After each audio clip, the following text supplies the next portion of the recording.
This is the SF Productions Podcast Network. Good evening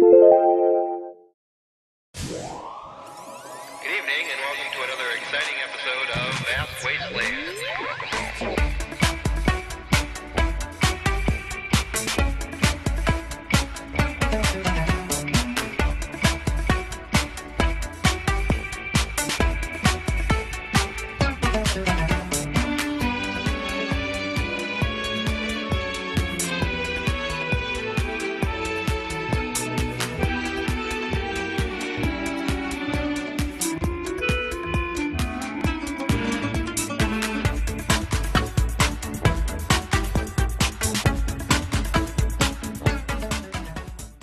Bubble gum, 10-cent candy bars, 15-cent hamburgers, when $1 went a long way, and so did 24 hours. The 60s and the 70s, dwelling place of the lost generation. We who grew up in this era had no real heroes. Our role models came from the imaginations of others. Our meager lives were formed by and revolved around weekly installments of our favorite TV programs. Welcome to a place that your parents didn't understand. A place that exists somewhere between the forefront of recollectable memory and the edge of everyday thought. Welcome to the vast wasteland. Welcome home.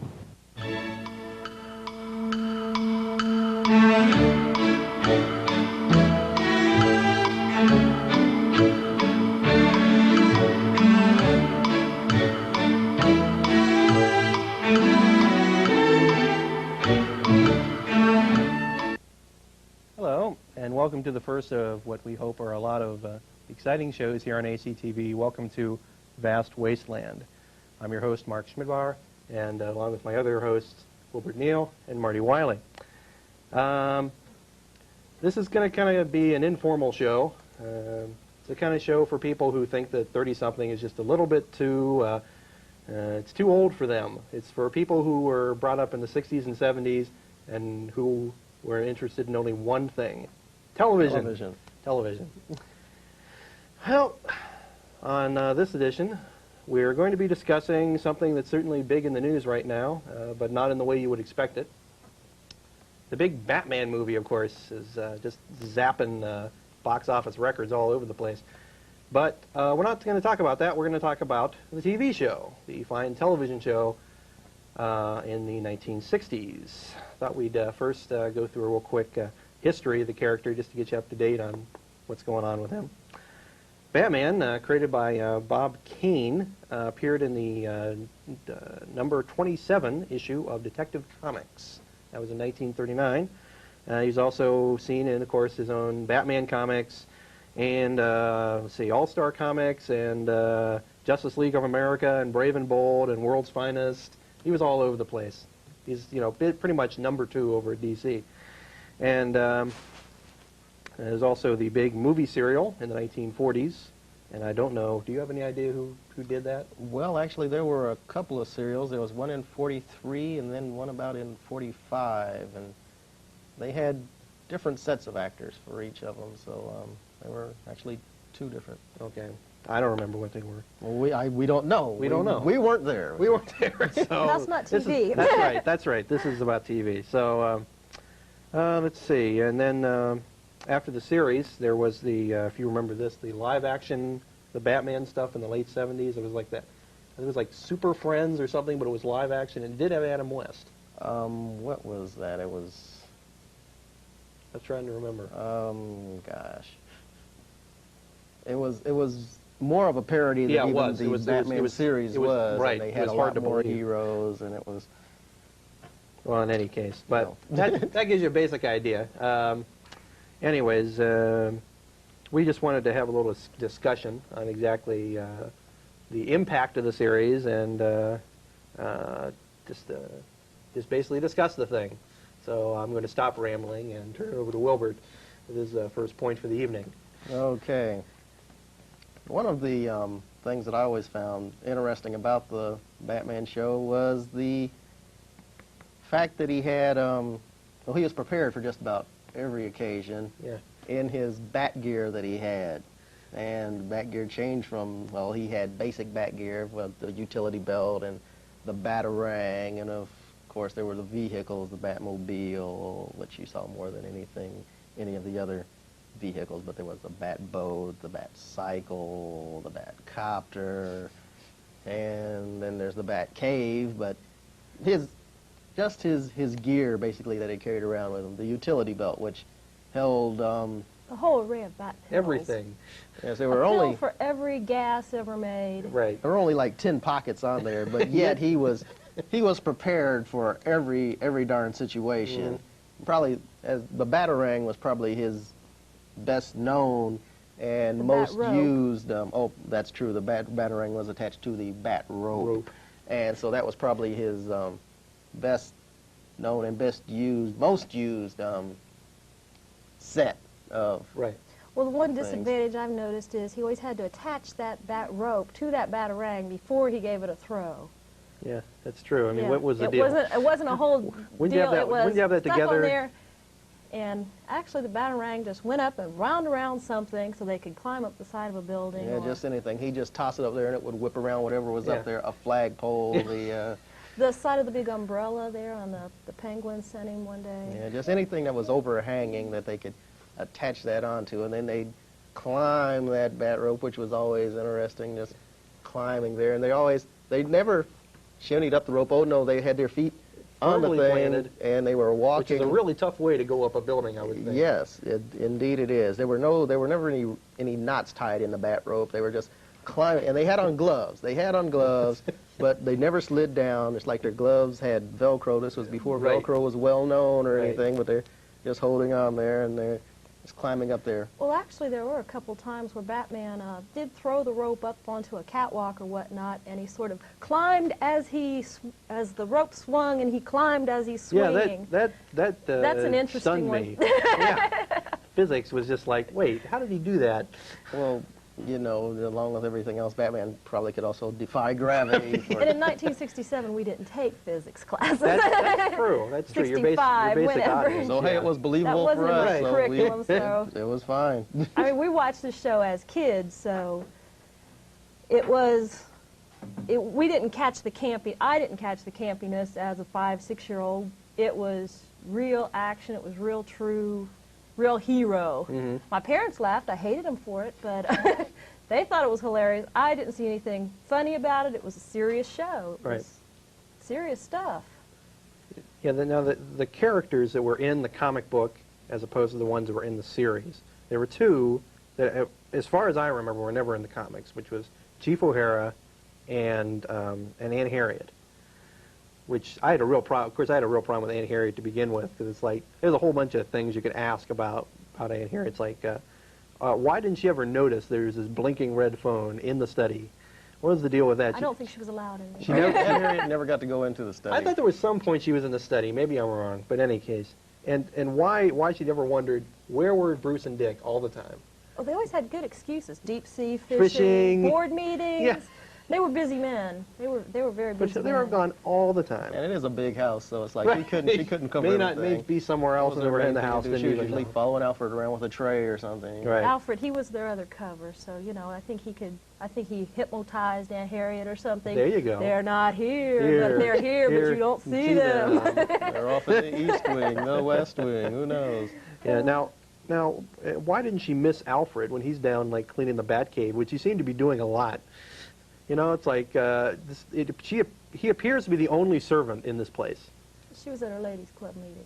Ah, Or I either see. that, or he was always cleaning somewhere, and so it's not like she's going to try to track him down. Yeah. Either. She's just going to go in. But it's like she's probably waiting for him, like The other for him to- possibility was they could have had her just knocked out and drugged most of the time, so that she didn't notice that John's anyone was Valium there the whole or show. not. Maybe Yeah. that was the whole thing. Had a lot of stress And problems. she only noticed things when they were pointed out to her Right. anyway. She was a And pretty dizzy woman. I found out in looking at the Batman book there that they just threw Aunt Harriet in to kind of offset the idea that Bruce and Dick, they're two guys, Well, so let's throw in Aunt Harriet. You got to have a woman in the house. Right. Just not to make it look It like doesn't they're matter that just she doesn't know. too friendly. Right. Let's see. Another question I had. This bugs me. who put the phone line in for the bat phone? Now, the phone company did not do this, because if they did, they know where the Batcave was. All right. Did Batman personally put this thing in, like some night when nobody was looking? Well, I want to know where they got a lot of this stuff. You Right. know? well, a lot of this stuff. Did they have their own Bruce is really manufacturing rich. plant? I mean, Bruce is probably has some. Bruce Wayne's got some manufacturing plants in Brazil or something that are like. So he's got they're these like Brazilian people stamping out the bat stuff. Stamping out bat stuff. With little bats on it, and they don't know where it's going.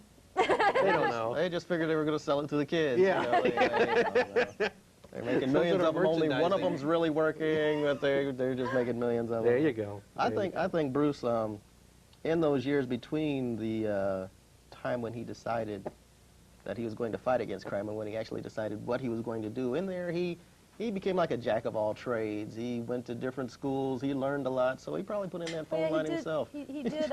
He probably knew how to do it. Yeah, I mean, Bruce knew how to do everything. He but did the have thing that is, basic chemistry set there, Right. and that computer, which just did everything. could do everything. I mean, it was a programming. Especially in that era of batch processing, that all that stuff just, bam, really fast. Let's see. Well, I want to know if Bruce Wayne and Commissioner Gordon were such good friends as the commish says they were. Right. How come he couldn't tell that The voice. the voice? I mean, He didn't change that's the one of the voice most one distinctive iota. voices Right. in TV, Mhm. radio, anything is the Bruce Wayne Batman voice. Right. And it was like, I just thought, all these people are stupid or what? Yeah, with most of your heroes, like, change their voice a little bit. Yeah, I mean, but Superman, your like, whole- zoom. The voice went down like an octave Your whole every time. police He department, everybody. doesn't know that. Yeah. No wonder they needed Batman in Gotham, because it's obvious the These guys police are not. department These are was not rocket scientists. Yeah. There's no way. Yeah. Let's see. The character of Batgirl. Now, was Batgirl really needed? Yes. You think so? Yes, those little girls needed somebody. We didn't have anybody at all. This was pre-Wonder Woman. This was pre-everything. Yeah, Batgirl was definitely fun. needed. I got to was- dress up for it like that for Halloween, so yeah, it was You got definitely the, needed. you got the spandex suit with the glitter No, stuff on it and all mine that? was more like a sweatshirt, a pair of tights, a cape, and a cowl. Okay. Oh, my boots. Yeah, Right. my boots. Yeah, because it just, I mean, it appealed to the male teenagers, and then pretty much appealed to the girls. So that was pretty much your dual thing. Yeah, there. plus on the playground, it gave you something, it kind of worked out the, who was going to be Catwoman, who was going to be Batgirl. I mean, before Batgirl, it was, everybody wanted to be Catwoman because Catwoman got close to Batman, Right. And there weren't other, nobody wanted to play Aunt Harriet, Who wants to be Aunt Harriet on the playground? You sit around stupid. So it was like, yeah, Batgirl gave you somebody to work this out with. It was like, okay, I'll be Catwoman, you can be Batgirl, I'll be Batgirl, you be Catwoman, and that way, groups of kids that had more than one girl in them didn't have to fight anymore. Okay, I stand corrected on that. Well, do we have any other points? Besides, you got to set off that Aunt Harriet is so dumb. We needed somebody. a smart female in the show. Yeah. Besides the criminals, and that brings up the point of, well, let's look at Catwoman. There was. Okay. That's about all you guys did was look at Catwoman. I'll admit I looked at Catwoman a lot. Especially, well, since Catwoman did they did the amazing thing on there of let's change the actresses that play Catwoman, kind of like they've done this in other series like Bewitched, where they changed Darren and they changed No explanation. they changed the neighbor. They did that, and well, Doctor Who I thought was the best one because he would just regenerate and he'd become somebody new. But here they never explained really. It's like, what happened? Did this one Catwoman decide, oh, I won't be Catwoman anymore, and some other criminal there in prison said, well, I'll be Catwoman now. But they had Julie Newmar, they had Lee Merriweather, and they had Eartha Kitt. Now, I don't know. I like Julie Newmar a whole lot more than the other two for just the... Well, at least with Lee Merriweather, they did try to match hair, basic physical, but I think Julie Newmar kind of had everybody beat back then. Yeah. In the days of Twiggy, as far as physique and form and everything. Eartha Kitt was just the pits. The only thing she could do good was hiss. Yeah. She had the voice. She had the hiss. Had the voice and all, but other than that, no. She was too short and stumpy. She did have the cat car too. The one episode where they had the cat car, where she sprang the Joker from prison. They showed the kitty car, the cat car, whatever it was, and Eartha Kitt did get to drive that. But I don't know. I like Julie Newmar a lot. I just figured Lee Meriwether's like she was in a movie. It was a real disappointment for me. I was waiting to see Julie Newmar in a movie, but here's Lee Meriwether in the movie. I figured they just threw her in there because she must have done something before that, you know, Right. that she was Miss already America famous, or and something? and then she's like, oh, nobody knows who Julie Newmar is. Let's put in Lee Meriwether. She'll get to be Catwoman for a while. Last-second executive and- decisions at the studio. Well, even as a little kid, I could definitely tell the difference between Julie Newmar and Lee Meriwether. Julie Newmar could act, for one thing. Right. Wasn't Lee Meriwether, was she like a Miss America or something? Yeah. Was this Yeah. like one of her prizes? Yeah, that was- And you get to yeah, play it's Catwoman Catwoman in on the next Batman movie, show. yeah. Yeah. Oh, hey, it's like we haven't seen enough of Lee Meriwether. Let's make her Catwoman. That's a lot of exposure there for her. Yeah. Now another, what I considered was kind of like a dichotomy here. The most powerful villain I mean, not the best villain, but the most powerful villain had to be, in my opinion, Mr. Freeze. Because, you know, all the rest of them were basically just either deranged people, or they had some sort of psychotic thing, where they had to, you know, like Riddler, I had to give him a riddle, and, you know, they had to do different things, but they weren't really big on really powerful gadgets. Except, Mr. Freeze could also but be Mr. your most Freeze- vulnerable because he had to have that suit. Right.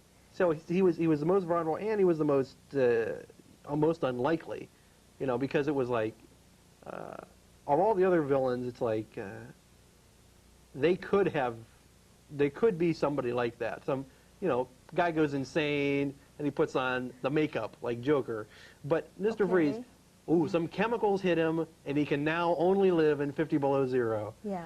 That's pretty darn implausible, you know. But to get around, he did have to have the suit. I mean, this is another thing. Batman, if you wanted to defeat Mr. Freeze, why didn't you just take his helmet off and let him die, Here. you know?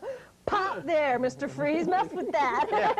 Well, he wasn't inhumane. Right. He was just fighting Well, crime. he also but felt a bit guilty because he was sort of responsible for Mr. Freeze's condition. He like made him I mean, fall you into know, the yeah, it made him fall into the stuff he was messing whatever, with. yeah. The chemical, the Insta-Freeze. the Insta-Freeze. There you go. Insta-Freeze. Whatever days Insta-Freeze before was. Freon, Right. we had Insta-Freeze. That's right. Okay, whatever the stuff was. So I guess that's why Batman just didn't go over there and pop that helmet off and Right. say, "Die, sucker."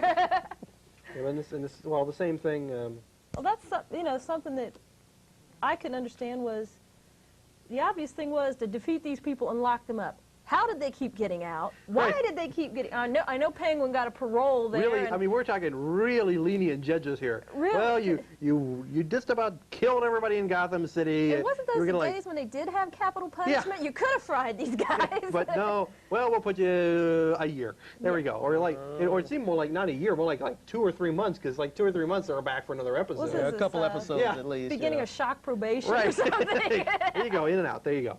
And did they go into a special prison too? Because I'm sure that you're going to put these people in these costumes in prison, or did they have to wear the regular? Well, there's a good prison question. stripes, Because you know? in the comic book, they had a thing called Arkham Asylum, and they also had that was for the insane ones, and then there's like a super villain prison. You know, all the various super villains were put in this one prison. Okay? You know, which I thought, well, that's a pretty darn dangerous thing to do. But they're like special design for every cage that was like specially designed to stop the person get out. You know? Well, of course, on TV show, we never actually knew where they went. They just went off to prison. Prison. Up the up river. the river. Up the river. Up the was always river. good. Yes, they just, we didn't I really think know they what did happened. It mention just the was Gotham funny to me that they Penitentiary got one out. time or another, you know. But the only time you got to see it was when somebody was coming out. You never got to Right. see them in there, or rarely did you get to Rarely. see them in there, because you did get to see some of them. Yeah, but in there. all these villains all in one place. Yeah, that just. But they put them like on opposite sides, you know, like put the Joker over here and the Riddler way over on the other side of the prison, so they don't meet each other. Or they can't meet in the exercise Or yard, yard, yeah. anything, or the library, or at dinner, you know, in the mess hall. The whatever. guards like sitting around going, "Hey, wait a minute! Look at that penguin's over there with Catwoman. We better break them up Break over that there." up Yeah. right now. Yeah, they're probably plotting to get out of here. You know, do some Whack, sort of. whack. Where did they get all their goons? Good Was there a question. rent-a-goon place? Did guys stand down on the, down on the corner There and you was. like drove up? In Hey, Goth- I'll take you, in you Gotham got a City, day's I'm sure work. some guy ran something called Rent-A-Goon, where they just like, they have, it's like a temp service where you just like, Yeah, it's- okay, we need you 5, go over, meet them at the abandoned warehouse and On the Penguin will be there. waterfront, Yeah, on the yeah. waterfront. Yeah, qualifications, got to be able to fight. Mr. P. Well, not very well, Glenn. though. Not well, no. Just got to be able to fight. And why the heck didn't Gotham City just go and knock down all those abandoned warehouses? Because that always was where the bad guys were like hide out. Abandoned warehouses, places Just tear them all on down. Why floor. did Bruce buy all that land and then tear the whole thing down and Put up a parking lot? put him or something. a parking lot? There you go. Someplace to keep his bat wings. Could build a museum to himself. The Batman Museum. The Great Bruce Wayne Museum. and something I wanted to know now, Robin was a teenager, right? Right. When did he go to school? Good question. Well, Did he just have private tutors He was because probably they were he's probably so rich? so rich that he had private tutors. he never that had to didn't open seem a to care book. when he was there. Right, he just, and he It's knew like, a lot. He knew a lot for a guy. Well, yeah. I really can't do the tutoring today. I got to I've got to go to Europe. go yeah, fishing. Go, to Go Europe. fishing with Go Bruce. fishing. Right, Bruce and I are going. I always thought that Bruce kind of handled Bruce and Alfred kind of handled his tutoring, although they never really mentioned that. I just kind of thought that they did. I can see Alfred doing that. Yeah, no question.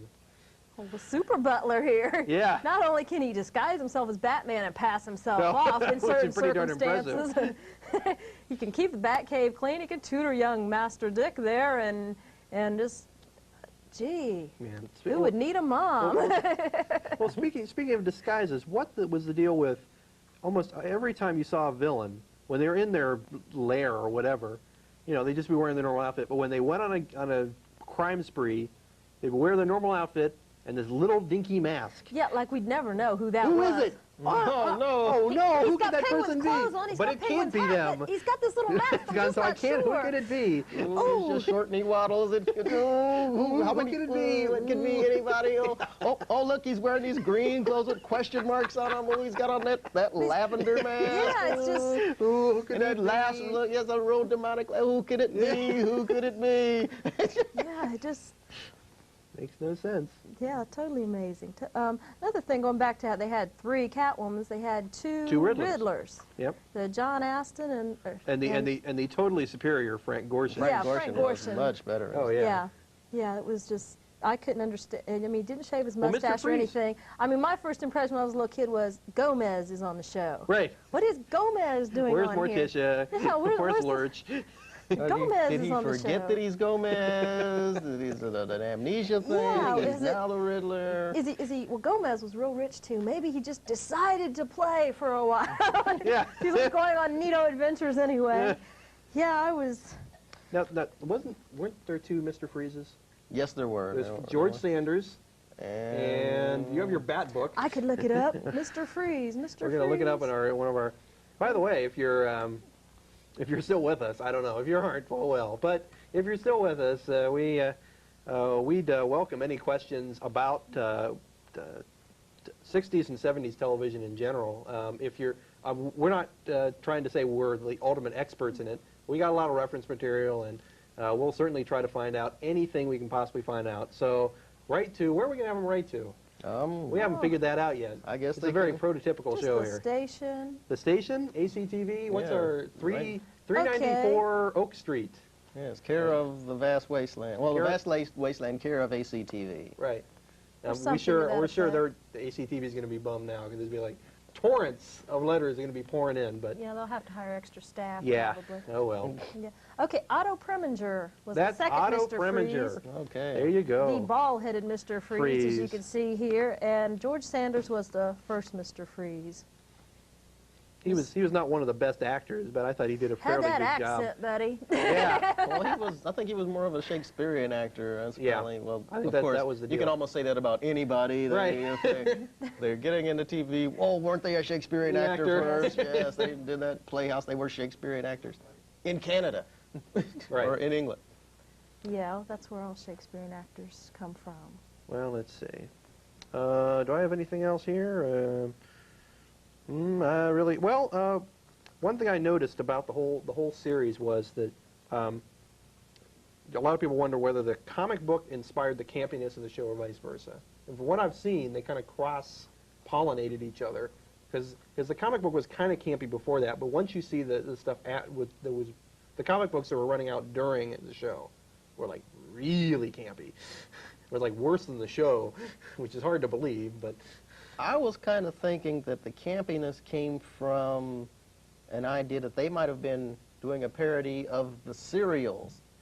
And yeah, when you parody something that's older, you look at how it, well, just time itself makes things like that antiquated, and so they looked at that and said, whoa, look at the things that we're doing then. Let's do a series, and let's just kind of poke fun at the idea, you know. yeah. Well, do you have any other points? I think we're zipping toward the end of the show at a tremendous rate. I was just thinking about the movie. Was the movie the Batman movie? Not the new movie. Not the new one. We're looking at the movie that came off of the series here. Was it fun or was it a flop?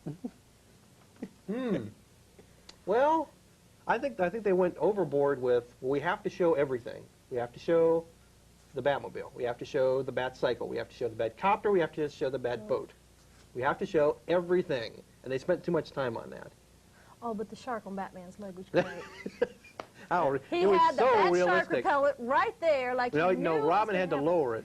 Yeah, that's true, but they did have it But with they did them. have it with all, which in most helicopters you're going to have various fish repellents in it in case your helicopter is attacked by a fish. But Of course, I hadn't thought of that. right, you never know. That's true, but hey, Batman always knew. That's why He did. He was always Batman, the ultimate Boy Scout. I'm always prepared. I'll always have something for whichever situation. I wanted to quick before we get out of here. I wanted to show this, if we can. Ah, here we go. This was the. This is not an original, by the way. If it was, I'd have it in a vault somewhere. This is the first issue of Batman, which is worth something like $20,000 now, some enormous amount of money. So that's Batman then, and here's Batman about now. If you can even see that, it's that's not one of the most graphic covers, but that's an annual from this year. Just should give you an idea how Batman has gone from here to there. But He's not smiling anymore. he doesn't smile. The man does not smile now. He's not a happy guy He's anymore. He's pretty vigilante-wise. Anyways, well, I'm being given that signal to get out of here. So for Wilbur Neal and Marty Wiley, we hope you enjoyed this fine show today. Next time, what are we going to do next time? We don't know. Who knows what we'll do? Who knows if there's even going to be a next time? Right, we never do another show. But We'll go get a pizza and talk about it. yeah, after the show, we'll go talk about the next show. So we'll be delving again into the wonderful world of 60s and 70s television. So for all of us here at Vast Wasteland, we'll see you later. Thank you.